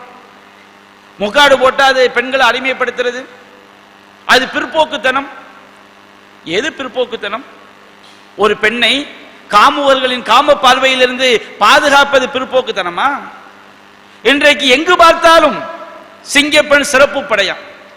நீ 1000 1 கோடி சிங்கப்பெண் சிறப்பு படை கொண்டு வந்தாலும் இஸ்லாம் சொல்லக்கூடிய அந்த ஒழுக்க மாண்புகள் சமுதாயத்திலே வராத வரை சமூகத்திலே ஆணுக்கும் பெண்ணுக்கும் ஏற்படக்கூடிய பாதிப்புகளை எந்த படையாலும் தடுக்க முடியாது. எந்த படையாலும் தடுக்க முடியாது. ஒழுக்கம், தனி மனித ஒழுக்கத்தை போதிக்காத வரை தனி மனித ஒழுக்கமும் அவசியம், சட்டமும் அவசியம். நீதிமன்றங்களும் நீதியை சொல்லக்கூடிய இடங்களாக இருக்கு. எல்லாம் சேர்ந்தாதான் ஒரு சமூகத்தில் பாதுகாப்பு. இன்றைக்கு எத்தனை பெண்கள் ஏன் சாவுறான்னு தெரியாம சாவுறாங்க. 8 வயது குழந்தை, அப்பாவி குழந்தை, பெற்றோர்களுக்கு புரியல. சில குழந்தைங்க 8 வயசு தானே, அவங்க பாட்டுக்கு என்ன செஞ்சிடறாங்க, எப்படி ட்ரெஸ் போடணும், எப்படி செய்யணும், அந்த குழந்தை எப்படி கண்ணியமாக வைக்க வேண்டும் என்பதை தெரியாம அவங்க வெளியே அனுப்பிடுறாங்க. என்னமோ இங்க நடமாடிக்கிட்டு இருக்கிறவங்க ஃபுல்லா உத்தமர்கள், எல்லாருமே ரொம்ப உத்தம புத்திரன் நினைச்சுக்கிறாங்க. கூட இருக்கக்கூடிய தாய் மாமன், சொந்தக்காரன், பழகினவன், எத்தனை எத்தனை சின்ன சிறுமிகள் இன்றைக்கு காமுவர்களால் சிதைக்கப்பட்டு சீரழிக்கப்பட்டு என்ன செஞ்சான், தப்பிக்கிறதுக்காண்டி பிள்ளைங்களை சிதைச்சு சாக்கடையில கொண்டு போய் முக்கியதான், துண்டு துண்டா வெட்டிடுறான். அல்லாஹ், இந்த மாதிரி மனிதனை விலங்காக ஆக்குவது எது? மனிதனை மிருகமாக மாற்றுவது எது? அவர்களுக்கு ஒழுக்க மாண்புகள் போதிக்கப்படவில்லை. மனித தன்மை என்பது மிருக குணம். அல்லாஹ் சொல்றான், கல்லா இன்னல் இன்சான லயதுகா, நிச்சயமாக ஒவ்வொரு மனிதனும் வரம்பு மீறக்கூடியவன். எல்லா மனுஷனுமே வரம்பு மீறக்கூடியவன். எவனும் யோக்கியம் கிடையாது, எவனும் யோக்கியம் கிடையாது. மூமின்கள் மட்டும்தான் விதிவிலக்கு. அல்லாஹ் நாடிய, இறைவன் அருள் புரிந்த, இறைவனுக்கு அஞ்சக்கூடிய நன்மக்கள் மட்டும்தான் விதிவிலக்கு. மனிதனுடைய தன்மை என்ன? கல்லா இன்னல் இன்சான லயதுகா, நிச்சயமாக எல்லா மனிதர்களும் வரம்பு மீறக்கூடியவர்கள் தான். இந்த மாதிரி மார்க்கத்துடைய ஒழுக்க மாண்புகள், ஒழுக்க கல்வி போதிக்கப்படவில்லை என்றால் வரம்பு மீறுவார்கள். அதைத்தான் இன்றைக்கு சமுதாயம் ஒவ்வொரு நாட்டிலும் ஒவ்வொரு ஊரிலும் அனுபவித்துக் கொண்டிருக்கிறது. எத்தனை குடும்பங்கள் நாசமாக போய் கிடக்கு தெரியுமா? ஒழுக்க வாழ்க்கை இல்லாதனால. இஸ்லாம், அல்லாஹ் கருணையாளனுக்கெல்லாம் கருணையாளன். அல்லாஹ்வுடைய தூதர் நம் மீது நமக்கு என்ன அக்கறை இருக்குமோ, என் மீது எனக்கு என்ன அக்கறை இருக்குமோ, என் தாய்க்கு என்ன அக்கறை இருக்குமோ, என் தகப்பனுக்கு என்ன அக்கறை இருக்குமோ, அதை விட அதிக அக்கறை கொண்டவர்கள் நபிகள் நாயகம் ஸல்லல்லாஹு அலைஹி வஸல்லம். பில் மூமினீன ரഊஃபுர் ரஹீம் ஹரீஸுன் அலைக்கும், உங்கள் மீது பேராசை கொண்டவர். நாம நல்லா இருக்கும் ரசூலுல்லாஹ் ரொம்ப ஆசைப்படுவாங்க. நம்ம தாய் ஆசைப்படுவதை, தகப்பன் ஆசைப்படுவதை விட, உலகத்துல எவன் ஆசைப்படுவதை விட நாம நல்லா இருக்கணும்னு சொல்லி ரொம்ப ஆசைப்படுறவங்க நபிகள் நாயகம் ஸல்லல்லாஹு அலைஹி வஸல்லம். அல்லாஹ்விடமிருந்து இந்த கல்வியை பெற்று நமக்கு தந்தார்கள். எதற்காக? நம்மை சீரழிப்பதற்காகவா? மனித சமுதாயத்தை பாதுகாப்பதற்காக. பில் மூமினீன ரഊஃபுர் ரஹீம், இறை நம்பிக்கையாளர் மீது அன்பானவர், இரக்கமானவர். அந்த நாயகம் நபிகள் நாயகம் ஸல்லல்லாஹு அலைஹி வஸல்லம் அவர்கள் நமக்கு ஒழுக்க வாழ்க்கையை சொல்லி தந்து விட்டு சொன்னார், மூமினான ஆண்களுக்கு சொல்லுங்கள் பார்வையை தாழ்த்த வேண்டும். ஒரு மூமினான ஆண், இறை நம்பிக்கை கொண்டு ஆண் இருக்கிறானா, தேவையில்லாமல் எந்த ஒரு அந்நிய பெண்ணையும் பார்க்க கூடாது. எந்த ஒரு அந்நிய பெண்ணும் தேவையில்லாமல் ஒரு அந்நிய ஆணை பார்க்க கூடாது. ஒரு கடைக்கு போறீங்க, ஒரு பெண்ணை பார்த்து ஒரு தகவல் கேட்கணும், பார்த்து கேட்கலாம். ஒரு ஆணை பார்த்து ஒரு பெண்ணு தகவல் கேட்கலாம். தேவையான நேரங்கள்ல பார்ப்பது தவறல்ல, மார்க்கம் அதை தடுக்கவில்லை. ஆனால் மார்க்கத்துடைய ஒழுங்குகள் அவசியம். ரசூலுல்லாஹ் உரையாற்றும் பொழுது சஹாபி பெண்கள் நபிகள் நாயகத்தை பார்த்திருக்கிறார்கள். நபிகள் நாயக பெண்களை பார்த்து உரையாற்றி இருக்கிறார்கள். தீயவர்கள் என்று தெரிந்தால் அந்த சபைக்கு போய் உட்காரை தவிர்த்து கொள்ள வேண்டும்.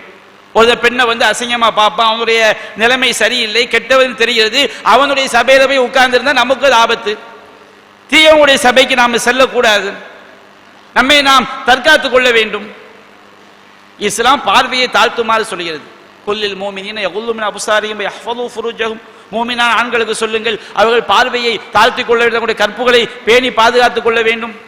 நபிகள் நாயகத்திடம் கேட்கப்பட்டு, அல்லாஹ்வின் தூதரே, நான் யதார்த்தமாக தேவையில்லாமல் அந்நிய பெண்ணை பார்த்து விட்டு என்ன செய்ய வேண்டும்? அமரணியின் அஸ்ரீஃப பஸ்ரி, என்னுடைய பார்வையை தாழ்த்த வேண்டும் என்று எனக்கு உத்தரவிட்டார்கள்.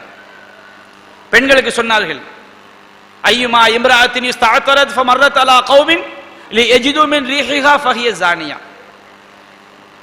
நபிகள் நாயகம் சொன்னார்கள், எந்த ஒரு பெண் பிற ஆண்கள் தன்னுடைய நறுமணத்தை நுகர்ந்து தன்னை திரும்பி பார்க்க வேண்டும் என்ற எண்ணத்தில் நறுமணம் பூசிக்கொண்டு செல்கிறாளோ அவள் ஒரு விபச்சாரினா. விபச்சாரம் என்கிற வார்த்தை நம்முடைய மார்க்கத்தில் சிறு பாவங்களுக்கு கூட பயன்படுத்தப்பட்டது. அதை நீங்க விளங்க. விபச்சாரினா கல்லறி தண்டனைக்குரிய பாவம் விளங்கிடக்கூடாது. இஸ்லாம் வந்து எது விபச்சாரத்தின் பக்கம் கொண்டு போய் தள்ளுமோ, பெரும்பாவத்தில் தள்ளுமோ, அது அந்த சின்னஞ்சிறிய காரியத்தை கூட விபச்சாரம் என்று இஸ்லாம் சொல்கிறது. வலா தக்ரபு ஸினா, விபச்சாரத்தின் அருகில் கூட நெருங்காது அல்லாஹ் சொல்றான். அப்படின்னு என்ன அர்த்தம்? நபிகள் நாயகம் சொன்னார்கள், அல் ஐனானி தஸ்னியானி, ரெண்டு கண்களும் கூட விபச்சாரம் செய்கிறது. ஜினல் ஐனன் நலர், கண் செய்யக்கூடிய விபச்சாரம் பார்ப்பது, அசிங்கமானதை பார்க்கிறது, தேவையில்லாம அந்நிய பெண்களை பார்ப்பது. ஜினல் லிசானல் மன்திக், நாவு செய்யக்கூடிய விபச்சாரம் பேசுவது. நஃப்சு தமன்னி வ தஷ்தஹி, உள்ளம் என்பது அது தமன்னா வ தஷ்தஹிதா, அது இச்சை கொள்கிறது, மோகம் கொள்கிறது. அல்லாஹ் யார வழிகேட்டில் விழுந்தாட்டனா பெரும்பாவத்தில் விழுந்துருவான். அப்போ ஒரு பெண்ணு வந்து நறுமணம் பூசிக்கொண்டு பிற ஆண்கள் தன்னுடைய நறுமணத்தை நுகர வேண்டும் என்ற எண்ணத்தில் ஆண்களுடைய சபையை கடந்து சென்றால் அவள் ஒரு விபச்சாரம், சிறுபாவத்தை செய்யக்கூடிய பெண். கண்ணு செய்யறது எப்படி சிறுபாவமோ, நம்ம கெட்டதை பேசுறது எப்படி சிறுபாவமோ, அந்த மாதிரி ஒரு பாவம். ஆனால் அதற்கு மார்க்கம் வைத்த பேர் விபச்சாரம். இதெல்லாம் இந்த ஒழுக்கத்தை எல்லாம் பேணுவதற்காக, பெண்களை பாதுகாப்பதற்காக, ஒழுக்கமிக்க சமுதாயத்தை கட்டமைப்பதற்காக இந்த முக்காடுடைய விஷயம் இருக்கு பாருங்க. முக்காடு போடுறது இது ஒரு பெண்ணை இந்த உலகத்தில் பாதுகாப்பது ஒரு புறம் இருக்கட்டும். சில ஆள் சொல்லுவாங்களா இல்லையா, நம்ம என்னதான் சரியா வண்டி ஓட்டினாலும் முன்னாடி வர மோதிட்டா என்ன பண்றது, ஆபத்து அப்படி வரும்ல. என்னதான் நம்ம பாதுகாப்பா இருந்தாலும் அல்லாஹ்வுடைய சட்டங்களை பின்பற்றினாலும் அல்லாஹ் நமக்கு ஒரு சோதனை ஏற்பட்டால் யாராலும் தடுக்க முடியாது. ஆனால் இந்த முக்காடுடைய சிறப்பு, மறுமையில் ஒரு பெண்ணை எவ்வளவு பெரிய பாதுகாப்பு தெரியுங்களா. அதுக்காண்டியே நம்ம சாவந்தனைக்கு ஒரு பெண் என்ன செய்யலாம், முக்காடு போடலாம். அதுக்காகவே இந்த முக்காட்டை அவங்க பேணி பாதுகாக்கலாம். எவ்வளவு பெரிய இந்த முக்காடு என்பது சாதாரணமாக நினைக்கிறோம். இந்த ஒரு 4 முழம் துணி வந்து எவ்வளவு பெரிய பாதுகாப்பை கொடுக்கிறது என்று சொன்னால், ஒரு 10 நிமிஷத்துல முடிச்சாங்க. நபிகள் நாயகம் சொன்னாங்க, 2 சாரார், அவர்களை நான் பார்க்கவில்லை, ஆனால் எதிர்காலத்தில் தோன்றுவார்கள். அல்ல ஒரு சாரார் யார் தெரியுமா? அந்த 2 சாராரும் எப்படிப்பட்டவங்கன்னா நரகத்தின் அடித்தட்டில் இருப்பார்கள். நரகத்துடைய நரகம்னா சாதாரணமாக நினைச்சிடாதீங்க. நபிகள் நாயகம் ஸல்லல்லாஹு அலைஹி வஸல்லம் அவர்கள் ஒரு தடவை சஹாபாக்களோடு பேசிக் கொண்டு இருக்கும்போது ஒரு பயங்கரமான சப்தம் கேட்குது. அப்ப நபிகள் நாயகம் கேட்டாங்க, சஹாபாக்கள் என்ன சப்தம் தெரியுமா? தெரியாதுங்கிறாங்க. நபிகள் நாயகம் சொல்றாங்க, 70 ஆண்டுகளுக்கு முன்பாக நரகத்துடைய மேல் தட்டுல ஒரு கல்லு போடப்பட்டுச்சு. அந்த கல்லு நரகத்துடைய அடித்தளத்தை அடைவதற்கு 70 ஆண்டுகள். மலக்குமார்களை பத்தி உங்களுக்கு தெரியுங்களா? மலக்குமார்கள் ரசூலுல்லாஹ் ஒரு சாராரை போய் சொல்லி காட்டுறாங்க. அதிசய சுமக்கக்கூடிய வானவர் இருக்காங்களா இல்லையா, அவங்கள இருந்து அவங்க காதுல இருந்து இந்த தோல் வரைக்கும் உள்ள தூரம் எவ்வளவு தெரியுங்களா? ஒருத்தன் இந்த காதுல இருந்து கீழே குதிக்கிறான் வச்சுக்கிடுங்க, இந்த தோல் புஜத்தை வந்து அடைவதற்கு 70 ஆண்டுகள் ஆகும். அவ்வளவு மலக்குமார்கள் அவ்வளவு பிரம்மாண்டமான படைப்பு. அந்த மலக்குமார்கள் நரகத்தை மறுமையை இழுத்து வருவாங்க. நான் மலக்குமார்களுடைய பிரம்மாண்டமான தோற்றத்தை போய் சொன்னேன். மலக்குமார்கள் நரகத்தை இழுத்துட்டு வருவாங்க. நரகம் 70,000 சங்கிலியா சுற்றப்பட்டிருக்கும். ஒரு சங்கிலிக்கு 70,000 மலக்குமார்கள். இது நம்முடைய ஈமான். நபிகள் நாயகம் சொன்ன சஹீஹான ஹதீஸ். இது உண்மை. இன்ன வஅதல்லாஹி ஹக்குன், அல்லாஹ்வுடைய வாக்கு உண்மையானது. ஒரு சங்கிலிக்கு 70,000 மலக்கு. ஒரு மலக்கு என்பது எவ்வளவு பிரம்மாண்டம், நம்ம கற்பனை செய்யவே முடியாது. 70,000 சங்கிலி, ஏறத்தாழ 49 லட்சம் மலக்குமார்கள். வானத்துக்கும் பூமிக்கும் பிரம்மாண்ட சைஸ்ல உள்ள 49 லட்சம் மலக்குமார்கள் நரகத்தை கொண்டு வருவாங்க மறுமையில். அந்த நரகத்துடைய அடித்தட்டுனா யோசிச்சு பாருங்க, கற்பனை பண்ண முடியுமா? அந்த நரகத்துடைய அடித்தட்டுல 2 பேர் இருப்பாங்க. ஒரு ஆள் யார் தெரியுமா? ஒரு சாரா யார் தெரியுமா? நபிகள் நாயகம் சொன்னாங்க, அவங்க மாட்டினுடைய வால் போன்று சாட்டைகளை வைத்துக்கொண்டு மனித சமுதாயத்தை அடித்து துன்புறுத்துவார்கள். அவங்க தோன்றியும் இருக்கலாம், எதிர்கால தோன்றவும் செய்யலாம். அவங்க நரகத்துடைய அடித்தட்டில் இருப்பாங்க. இன்னொரு சாரார் யார் தெரியுமா? நபிகள் நாயகம் சொன்னாங்க, காசியாத்துன் ஆரியாத்துன் மாயிலாத்துன் முமீலாத்துன் ரூசுஹுன்ன கஅஸ்னிமத்தில் புஹுத், ஆடை அணிந்தும் நிர்வாணமாக இருக்கக்கூடிய பெண்கள். ஆடை அணிந்திருப்பாங்க. ஆடை என்பது அவுரத்தை மறைக்கிறதுக்கு, அந்தரங்கத்தை மறைக்கிறதுக்கு. ஆனால் இவர்கள் அணிந்திருக்கக்கூடிய ஆடை அவருடைய அந்தரங்கத்தை படம் பிடித்து காட்டும். கேவலம். சில லெக்கின்ஸ் போன்ற ஆடைகள்லாம் பாருங்க, தூரத்துல போனா நிர்வாணமா நடந்து போற மாதிரி இருக்கும். அணிய விருப்பம் இருந்தா வீட்டுல கணவனுக்கு முன்னாடி அணிஞ்சுக்கிடுங்க. பிள்ளைகளுக்கு முன்னாடி அணியலாமா? தாய் தகப்பனுக்கு முன்னாடி அணியலாமா? அண்ணன் தம்பிக்கு முன்னாடி அணியலாமா? கணவன் மனைவி தனியா இருக்கும் போது அந்த மாதிரி லெக்கின்ஸ் போட்டா தப்பு கிடையாது. அது லெக்கின்ஸ் போடுறீங்களா, அதுக்கு மேல ஒரு கண்ணியமான ஆடையை போட்டுக்கிடுங்க. பார்த்தாலே நிர்வாணமாக ஒரு வயசு குழந்தை நடந்து போற மாதிரி இருக்குது. அதான் சொல்ற காசியாத்துன் ஆரியாத்துன், ஆடை அணிந்தும் நிர்வாணமாக இருப்பது. ஆடை அணிந்து நிர்வாணம், அந்தரங்கங்களை மறைக்காம, அல்லது அந்தரங்கம் என்ன என்பதை வெளிப்படையாக காட்டக்கூடியது. மாயிலாத்துன் முமீலாத்துன், அவர்கள் அலங்கரித்துக் கொண்டு செல்வார்கள், பிறரை சாய்க்கக்கூடிய வகையில் செல்வார்கள். ரூசுன்ன கஅஸ்னிமத்துல் புஹுத், தலையை பார்த்தா ஒட்டக திமிழ் மாதிரி இருக்கும். ஒன்று இங்கே தூக்கி இருக்கும், அது பின்னாடி தூக்கி இருக்கும். அதெல்லாம் நிறைய பார்க்க முடியுது. அப்படி தூக்கி வச்சுக்கிட்டு அவ போறது. கணவனுக்கு முன்னால் சொல்லுவாங்களா இல்லையா, கணவனுக்கு முன்னாடி அரிசி மூட்டை மாதிரி சாக்கை போட்டுட்டு உட்கார்றது. வெளியே போகும்போது மட்டும் என்ன செய்யறது? அலங்கரித்துக் கொண்டு செல்வது. யாருக்கு இஸ்லாம் அலங்கரிக்க சொல்கிறது? அப்போ யோசித்து பாருங்க, இந்த பெண்கள் நரகத்தின் அடித்தட்டில் இருப்பார்கள். சொர்க்கத்தின் நறுமணத்தை கூட நுகர முடியாது. இஸ்லாம் சொல்லக்கூடிய இந்த ஒரு முக்காடு என்பது, கண்ணியமான ஆடை என்பது பயங்கரமான கொடூரமான நரகத்துடைய அடித்தட்டிலிருந்து ஒரு பெண்ணை பாதுகாக்கிறது என்று சொன்னால், இதை நம்முடைய உயிரினும் மேலாக நாம் பின்பற்ற வேண்டுமா இல்லையா? அப்படிப்பட்ட பாலும் நரகத்தில் சேர்க்கிறது தான் இன்னைக்கு நவீன கூட்டம், வழிகட்ட கூட்டம். முஸ்லிம் பெண்கள் அவங்க ரொம்ப புரட்சிகர பெண்கள். யாரு புரட்சிகர பெண்கள்? சைத்தானிய சக்திகளுக்கு பேர் புரட்சிகர பெண்களா? அப்ப இஸ்லாமிய கல்வி என்பது ஒவ்வொரு மனிதனையும், ஒவ்வொரு ஆணையும், ஒவ்வொரு பெண்ணையும் அது பாதுகாக்கும். இந்த மார்க்கத்தை தெரிந்த சஹாபாக்கள் அப்படி இந்த மார்க்கத்தை நடைமுறைப்படுத்தினார்கள். ரசூலுல்லாஹ்வுடைய மனைவி அன்னை உம்மு ஹபீபா ரலியல்லாஹு அன்ஹா, அவருடைய உடன் பிறந்த சகோதரர் அபூ சுஃபியான் ரலியல்லாஹு அன்ஹு அவங்க மரணித்த போது, தந்தை என்று நினைக்கிறேன், தந்தை அபூ சுஃபியான் அவங்க மரணித்த போது 3வது நாள் தகப்பனார் மௌத்தா போய் 3வது நாள் நறுமணத்தை எடுத்து கன்னத்தில் பூசிக்கிறாங்க. அவங்க சொல்றாங்க, ரசூலுல்லாஹ்வுடைய ஒரு ஹதீஸை மட்டும் நான் கேட்காமல் இருந்தால் இந்த நறுமணத்தை நான் பூசாம இருந்திருப்பேன். ரசூலுல்லாஹ் சொன்னாங்க, லா யஹில்லு லி இம்ராஅத்தின் தூமினு பில்லாஹி வல் யௌமில் ஆகிர் அன் துஹித்த அலா அஹதின் ஃபௌக ஸலாஸின், அல்லாஹ்வையும் மறுமை நம்பிக்கை கொண்ட எந்த பெண்ணா இருந்தாலும் 3 நாளைக்கு மேல் யாரு மௌத்தா போனாலும் கவலையோட துக்கத்தோட இருக்கக்கூடாது. இல்லா அலா ஜௌஜின், கணவனை தவிர. ஃபதுஹித்து அலைஹி அர்பஅத் அஷ்ஹுரி வ அஷ்ரா, கணவனுக்காக மட்டும் அவள் 4 மாதம் 10 நாள் அவள் துக்கம் அனுஷ்டிக்க வேண்டும், இத்தா காலத்தை கணக்கிட வேண்டும் அப்படின்னு சொன்னாங்க. கணவனை தவிர வேறு யாருக்காகவும் 3 நாளைக்கு மேல கவலையோடு இருக்கக்கூடாது என்ற நபி மொழியை வாழ்வியல் ஆக்குவதற்காக நறுமணத்தை எடுத்து பூசிக்கொண்டார்கள். இந்த மார்க்கத்துக்காக அந்த சஹாபி பெண்கள் தியாகம் செய்தார்கள். சொர்க்கத்திற்காக கட்டிய கணவனை இழந்தாலும் பொறுத்து கொண்டார்கள், பெற்ற மகனை இழந்தாலும் பொறுத்து கொண்டார்கள், தாய் தகப்பனை இழந்தாலும் பொறுத்து கொண்டார்கள். சொர்க்கத்திற்காக தங்களுடைய ஒட்டுமொத்த சொத்துக்களையும் வாரி கொடுத்தார்கள். அந்த சமுதாயம் ஈமானுடைய சுவையை உணர்ந்த சமுதாயம். எப்படி இந்த தியாகத்தை எல்லாம் செய்தார்கள்? மார்க்க கல்வியை கற்று தங்களுடைய வாழ்க்கையில் நடைமுறைப்படுத்தினார்கள். எனவே நம்முடைய மதரசாவில் பயின்ற மாணவிகளாக இருந்தாலும் சரி, இங்கே வந்திருக்கக்கூடிய தாய்மார்களாக இருந்தாலும் சரி, ஒவ்வொரு மூமினான பெண்ணும் மார்க்கத்தை நாம் கற்க வேண்டும், கற்ற கல்வியை நாம் நடைமுறைப்படுத்த வேண்டும்.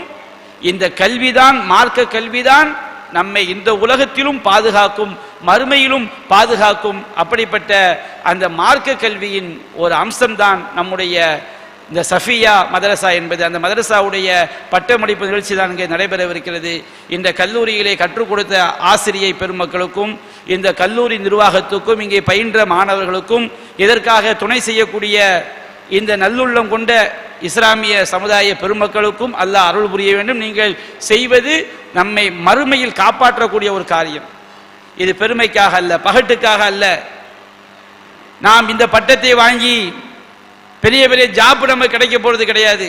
நம்முடைய குடும்பத்தை பாதுகாப்பதற்காக, நம்முடைய சமுதாயத்தை பாதுகாப்பதற்காக, நம்மை பாதுகாத்துக் கொள்வதற்காக, இம்மையிலும் மறுமையிலும் வெற்றி அடைவதற்கான ஒரு அற்புதமான கல்வியகம் இந்த நம்முடைய கல்வியகம். இதை மென்மேலும் சீரும் சிறப்புமாக நாம் கொண்டு செல்வதற்கு அனைவரும் துணை நிற்க வேண்டும். சத்திய கொள்கையை போதிக்கக்கூடிய கல்வியகமாக இந்த கல்வியகத்தை தொடர்ந்து கொண்டு செல்வதற்கு எல்லா மூமின்களும் நாம் முயற்சி செய்ய வேண்டும். அல்லாஹ் ரப்பல் ஆலமீன் அத்தகைய நன்மக்களாக மார்க்க கல்வியை கற்று அதை பின்பற்றி இறைவனுக்காக வாழ்ந்து மரணிக்கக்கூடிய நன்மக்களாக நம் அனைவரையும் ஆக்கி புரிவானாக என்று கூறி என்னுடைய உரையை நான் நிறைவு செய்கின்றேன். வாஹிரு தஅவானா அனில் ஹம்துலில்லாஹி ரப்பில் ஆலமீன்.